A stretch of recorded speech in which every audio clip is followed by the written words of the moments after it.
America சென்றுள்ள இந்திய பிரதமர் நரேந்திர மோடி வெள்ளை மாளிகையில் அதிபர் டொனால்ட் ட்ரம்பை சந்தித்துள்ளார்.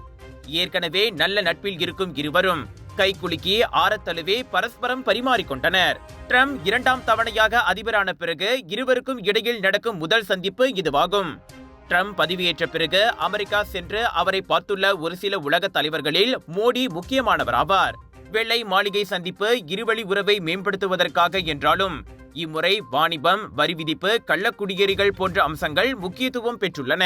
சந்திப்புக்கு பிறகு செய்தியாளர்களிடம் பேசிய இரு தலைவர்களும் ரஷ்யா யுக்ரைன் போர் முதல் வங்காளதேச விவகாரம் வரை குறித்த கேள்விகளுக்கு பதிலளித்தனர்.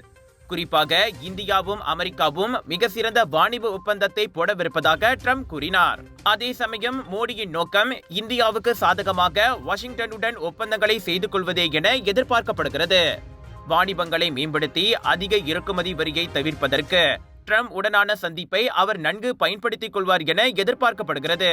அந்நிய முதலீடு, விசா, எரிசக்தி, தொழில்நுட்பம் உள்ளிட்ட அம்சங்களும் மோடியின் அமெரிக்க பயணத்தின் முக்கிய குறிக்கோளாக உள்ளன.